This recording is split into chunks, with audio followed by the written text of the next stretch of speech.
Assalamualaikum warahmatullahi wabarakatuh. Innal hamdalillah nahmaduhu wa nasta'inuhu wa nastaghfiruh wa na'udzu billahi min syururi anfusina wa min sayyiati a'malina may yahdihillahu fala mudhillalah wa may yudlilhu fala hadiyalah. Asyhadu an la ilaha illallah wahdahu la syarikalah wa asyhadu anna Muhammadan abduhu wa rasuluh la nabiyya ba'da. Sallallahu alaihi wa ala alihi wa ashabihi wa man tabi'ahum bi ihsanin ila yaumiddin wa sallama taslima katsira. Ya ayyuhalladzina amanu ittaqullaha haqqa tuqatih wa la tamutunna illa wa antum muslimun. Ya ayyuhan nas ittaqu rabbakumul ladzi khalaqakum min nafsin wahidah wa khalaqam minha zawjaha wa basa minhuma rijalan katsiran wa nisaa wa taqul haladi tasaaluna bihi wal arham innallaha kana alaikum raqibah. Ya ayyuhalladzina amanu ittaqullaha wa qulu qawlan sadida yaslih lakum a'malakum wa yaghfir lakum dzunubakum wa may yuti'illah wa rasulahu faqad fasafadan abimah. Amma ba'd. Yang saya hormati, yang dirahmati Allah, yang dipilih Allah, dijamin oleh Allah langkah kakinya ke Masjid Baitul Hakam. Allah jamin pula duduknya. Sebagaimana Rasul bersabda, wa kanat salatuhu wa masyuhu ilal masjid nafilat wa ida qa'ada maghfiralahu. Orang yang melangkahkan kakinya ke masjid untuk ibadah, setiap langkahnya Allah beri rahmat yang dilipatkan. Wa idza qa'ada maghfirlahu, dan duduknya di masjid duduk yang Allah jamin mendapat ampunan dosa. Masya Allah, amin. Ini salah satu dari berbagai nikmat yang Allah berikan dalam berislam. Belum lagi nikmat-nikmat yang lain, nikmat umur, nikmat kesehatan, nikmat rizki, nikmat pekerjaan, nikmat ilmu, nikmat keluarga. Banyak tidak mampu kita menghitung. Wa in ta'udu nikmatallahi la tusuha. Demikian Allah ingatkan kita di surat An-Nahl ayat 18. Dan apabila kalian tidak menghitung nikmat Allah, tidak akan sanggup. Maka sebaik-baik kita sebagai hamba bersyukur. Justru dengan kita bersyukur, nikmat ini ditambahkan. Janji Allah hak diletakkan Ibrahim di ayat yang ke-7. Wa ita'adana rabbukum la in syakartum la azidanakum wa la in kafartum inna adabi lasyadid. Rabbuna wa ta'ala memaklumatkan, barang siapa mensyukuri nikmatku, aku akan tambahkan nikmat-nikmat ini bagimu. Manakala kufur terhadap nikmatku, adabku sangat pedih. Semoga yang hadir siang hari ini dan segenap keluarganya dijadikan Allah hamba-hamba yang abdan sakura. Amin. Salam dan salawat tercurahkan pada junjungan kita Nabi Muhammad SAW. Semoga kita pun bisa ittiba, meneladani beliau dengan optimal, sehingga kita mencapai derajat hamba muttaqin, husnul khotimah, dan ahlul jannah. Amin. Saudara-saudaraku, perbedaan Rasulullah Muhammad SAW dengan para nabi dan rasul sebelumnya itu tidaklah berlebihan. Dan bukan kita membeda-bedakan. Sebab Allah sendiri berfirman dalam surat Al-Baqarah di ayat 285. Perbedaan umat Islam dengan umat lain. La nufariku baina ahadim mirusuli wa qalu sami'na wa ata'na. Kita itu tidak pernah membedakan para nabi atau para rasul. Dan umat Islam selalu mengatakan kami mendengar dan kami taat. Dan kenyataannya umat Islam itu mulai dari Nabi Adam sampai dengan Rasul Muhammad SAW itu gak ada yang berselisih. Tidak pernah menyelisih para Rasul dan para nabinya. Namun perbedaan Rasul Muhammad SAW dengan nabi yang lain, beliau dilebihkan. Kalau kita lihat dalam surat An-Nahl, surat 16 ayat 44. Bil bainati wa dzubur wa anzalna alaika dzikr li tubayyina linas manuzila ilaihim wa la'alahum yatafakkarun. Mukjizat dan kitab-kitabku sudah aku turunkan sebelumnya. Zabur kepada Nabi Daud alaihissalam, Taurat pada Nabi Musa alaihissalam, Injil pada Nabi Isa alaihissalam. Untukmu Muhammad, kata Allah, adzikr, Al-Quran, litubayyina linas manuzila ilaihim.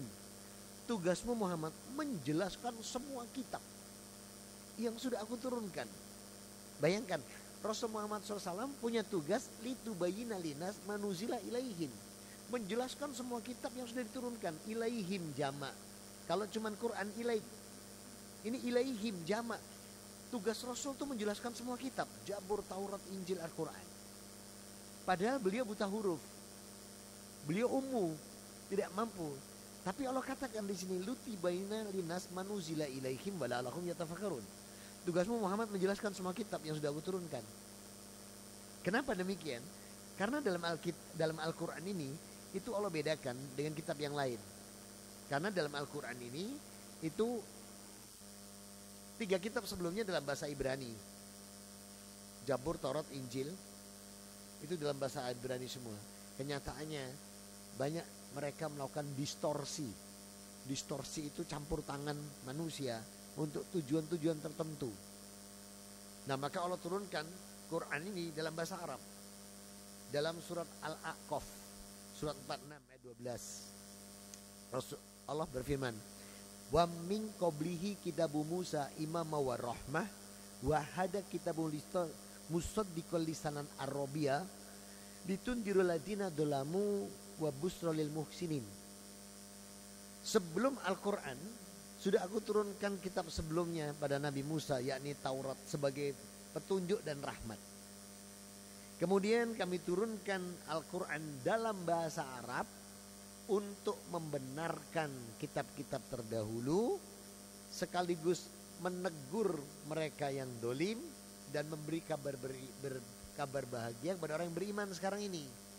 Makanya Quran ditulis dalam bahasa Arab.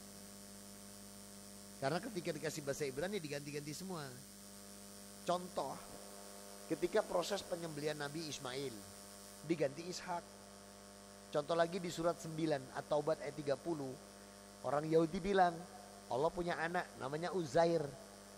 Kalau Nasrani bilang Allah punya anak namanya Isa. Nah, ini diluruskan sama Quran. Jadi Al-Quran ini Rasulnya dibedakan dengan Rasul yang lain. Kitab yang Allah berikan kepada Nabi Muhammad SAW ini bentuknya adalah kitab Al-Quran litundiro Arabiyah, yang aku turunkan dalam bahasa Arab. Karena 3 kitab sebelumnya semua sama, bahasanya Ibrani. Diganti-ganti semua. Nah, Muhammad SAW, Rasul kita junjungan tertinggi ini, selain diberi kitab, beliau mengatakan anna bu'isu utamil usulil kitab ila aksiru. Dan aku tidak hanya diberi saja Al-Quran, tapi aku diberi serupa. Apa serupa ini namanya? Hikmah. Apa hikmah itu? Sunnah yang kita kenal dengan hadis. Nah, jadi kita berpegangnya umat Islam itu adalah Al-Quran, Sunnah, dan ijma' ulama yang sudah diridhoi Allah dan yang masyhur. Hati-hati karena tidak semua ulama itu lurus gitu. Ada yang syuk ya. Maka pandai-pandai kita memilih. Sehingga kelebihan kita ini dalam pedoman kehidupan, kita diberi 3 pegangan oleh Allah Rabbuna wa ta'ala. Quran, As-Sunnah, dan ijma' ulama.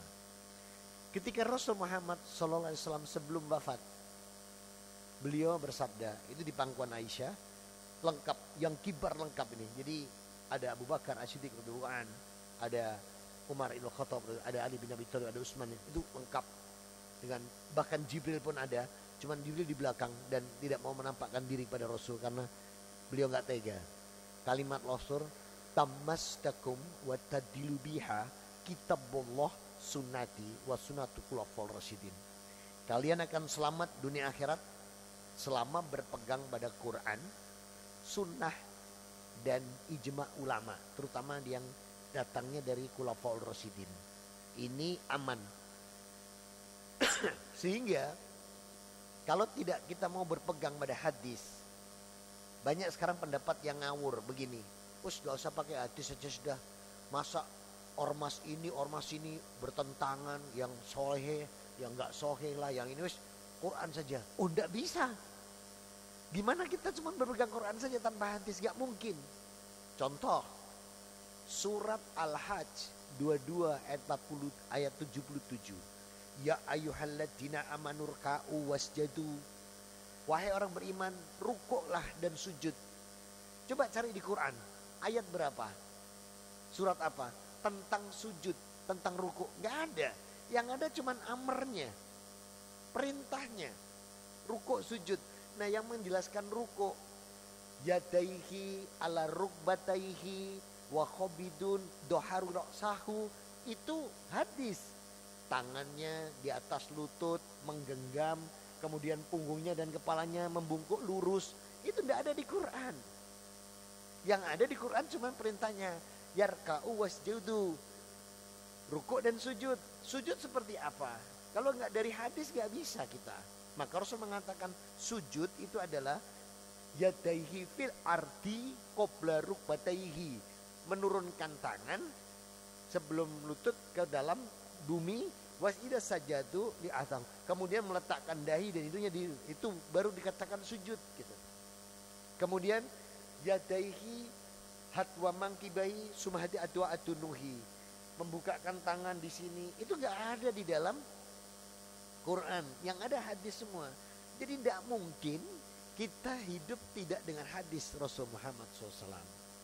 Artinya dalam diri kehidupan itu kita berpegangnya Quran, hadis dan ijma. Gak bisa, satu saja gak bisa. Jadi harus ketiganya. Jelas sabda Rasul, tammastakum wa tadilu biha kitabullahi sunnati wa sunnatu khulafaur rasyidin.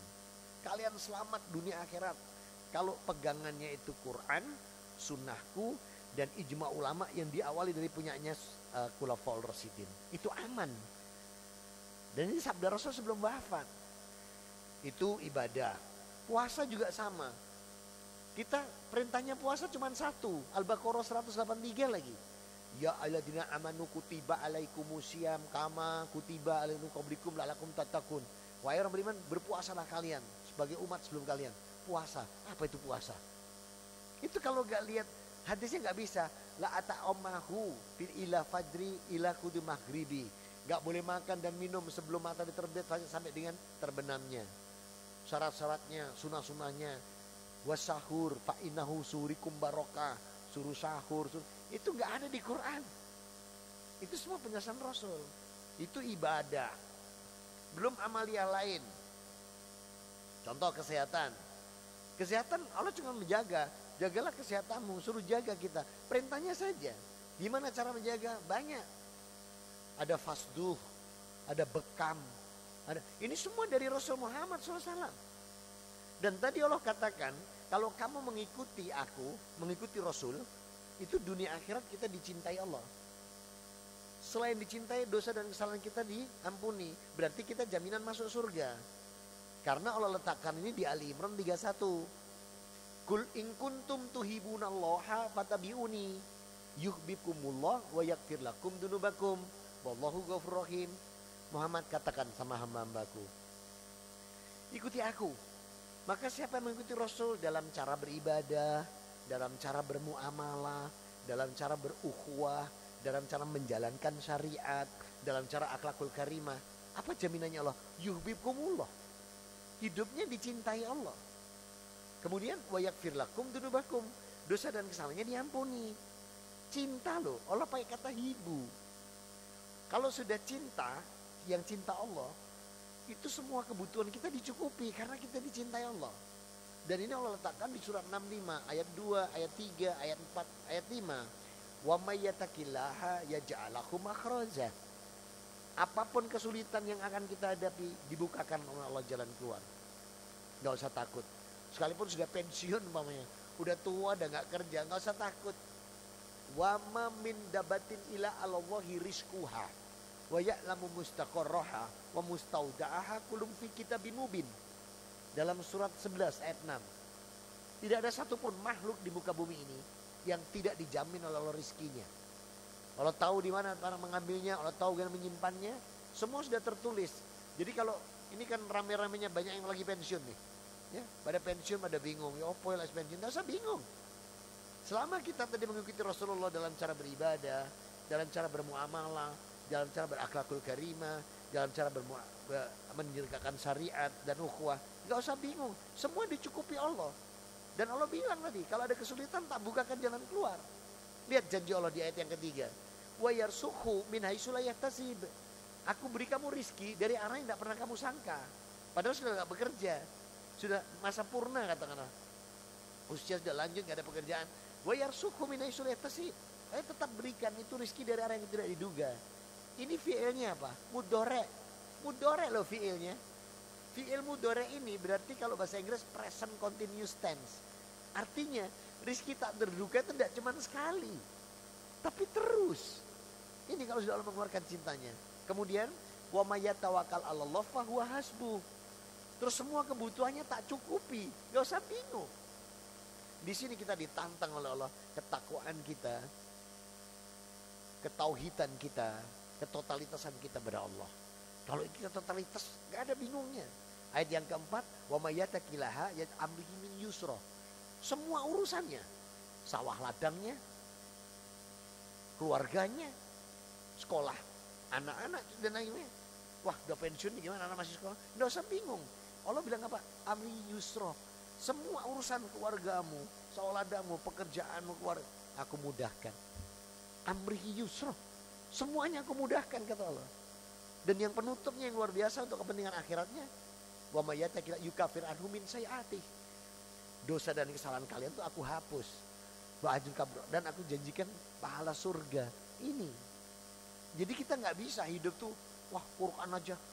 Masa hadis di sana ormas ini bilang begini, yang ini bilang nggak usah. Nggak bisa. Nah tinggal kita menyikapi hadis itu, mencari mana hadis yang sahih, mana yang palsu, mana yang dari syaiton. Karena ada yang dari syaiton. Contoh nih dari syaiton nih contoh. Pandangan pertama rizki, pandangan kedua dosa. Ini hadisnya syaiton ini. Pandangan pertama rizki, kedua dosa. Ini kalau lihat wanita, laki-laki, lihat wanita yang pakai model baju kurang bahan. Model kurang bahan, yang atas gak turun, yang bawah gak naik. Kalau dilihat yang atas sungkan dinaikkan, yang bawah tambah naik. Lihat yang bawah diturunkan, atas tambah turun. Ini lihat gak kedip. Kata temennya, kedip, jangan. Ini pandangan pertama. So kalau sudah kedip pandangan kedua, ya tambah suwe dusone wong tambah panjang durasinya. Hati-hati, ini akidah syaitan nih. Bahaya nih, jadi ikuti yang jelas. Maka mensikapi hadis sahih itu jelas. Lihat perawinya, lihat matan itu redaksinya. Semua hadis sahih itu logik, masuk akal. Gak ada yang gak masuk akal, alaman sudah aneh-aneh deh. Maka disinilah pentingnya kita. Contoh lagi nih. Hadis gendeng ini dari syaitan ini. Kalau di rumah dia suamiku. Kalau di luar orang luar. Ini gendeng ini. Ini berarti istri membiarkan suami gak karu-karuan di luar. Padahal perintah Quran dan perintah Rasul apa? Perintah Quran, ya ayyuhalladzina qu anfusakum wa ahlikum naro. Surat 66 suruh jaga keluarga dari api neraka. Nah, ini kok malah ada pendapat kalau di rumah suami, di luar orang lain. Edan. Berarti dia di luar boleh berbuat maksiat, tidak ada urusan. Di mana? Sementara baiti jannati, rumah tangga itu surgaku, kasih sayang dibangun di sana. Harus punya rasa cemburu. Tidak punya cemburu jauh surga. Tapi kalau cemburu kebangetan ini ya rodok nemen gitu. Maka di sini ilmu-ilmu dijaga dan itu semua ada dalam hadis Rasul Muhammad SAW. Maka mensikapi masa pensiun, mensikapi sudah nggak kerja semua, sudah disiapkan sama Allah. Gak usah bingung. Nah disinilah saudara-saudaraku bedanya kita dengan umat-umat sebelumnya. Kita sudah dipersiapkan fiddin, dunya wal akhirah. Jalan agama disiapkan, kebutuhan dunia disiapkan, akhirat disiapkan. Selama kita pandai mensikapi, selama kita bisa pandai untuk mengambil bagaimana menjalankannya, insya Allah berpegang teguh pada Quran, berdiri di atas Quran, sunnah dan ijma ulama, fa insyaallah tamastakum wa tatilu biha. Selamat kita dunia akhirat. Ini renungan untuk duhur kali ini. Ada sisa 10 menit, ada yang mau didiskusikan? Tidak ada. Cukup? Alhamdulillah. Mari kita tutup dengan doa kafatul majelis. Subhanakallahumma wa bihamdika asyhadu alla ilaha illa anta astaghfiruka wa atubu ilaik. Alhamdulillahirabbil alamin wa afu minkum. Wassalamualaikum warahmatullahi wabarakatuh.